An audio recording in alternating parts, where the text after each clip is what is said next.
我叫做 Peppa， 而佢咧係我嘅細佬 George。呢個係我嘅媽咪，呢個係我嘅爹哋。粉紅豬一家親，氣象站。今日 Peppa 同佢嘅朋友都喺幼兒園。各位小朋友早晨啊！今日我哋會學習一下有關天氣嘅知識嘅。生活中有各種各樣嘅天氣，晴天、雨天、大風、落雪。我最中意陽光普照嘅天氣㗎，咁樣我哋就可以去沙灘啦。哦，係啊 ，Mandy 喺陽光普照嘅天氣去沙灘，聽起嚟唔錯啊！我都係中意大風嘅天氣，咁樣我就可以喺外面放紙鷂啦。冇錯，想放紙鷂就要有風先得。邊個想講添？我想啊，晴玲太太。Penny， 咁請你講啦。落雪我就最中意啦，因為咁我哋可以玩雪橇。Penny 真係好中意雪嘅。玩雪真係好好嘅。我中意落雨。Peppa， 講下點解你會中意落雨嘅咧？因為落雨就會有泥凼咯，咁樣我就可以跳上跳落。係啊，的確係要有雨水先至會有泥凼。好啦，既然各種天氣都喺戶外發生，咁今日嘅課堂我哋就喺戶外上啦。小朋友，你哋睇下我整咗啲乜嘢？呢個係咩嚟㗎？我整嘅呢一樣嘢，其實就係我哋自己嘅氣象站。哇！佢係用嚟做乜嘢㗎？等我示範俾你哋睇。而家太陽喺天空度照耀住大地。唔該 Mandy， 幫我將上面嘅箭嘴撥去指住太陽嘅位置。冇問題。氣象站顯示而家係晴天。溫度計裏面嘅顏色液體會上升或者下降嚟顯示俾我哋知今日呢種陽光普照嘅天氣氣溫係幾多度。哇！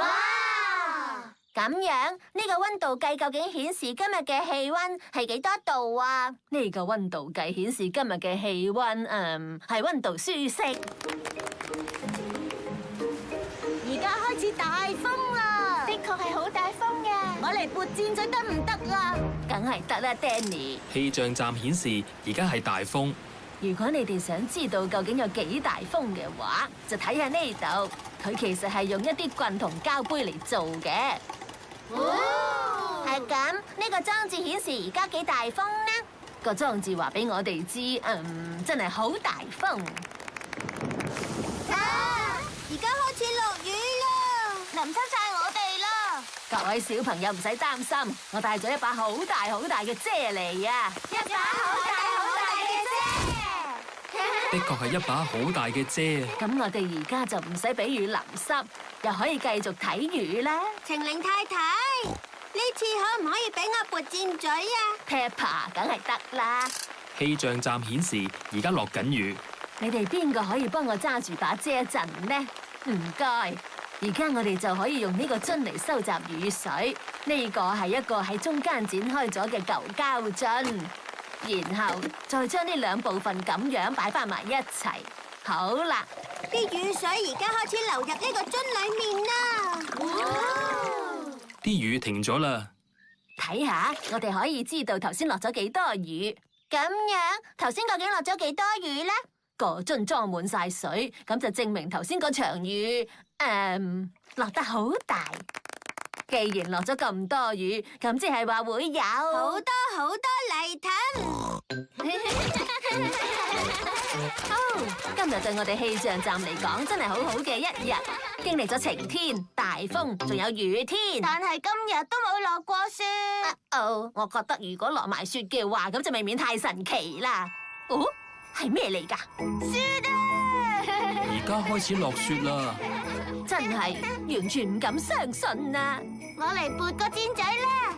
氣象站顯示而家落緊雪。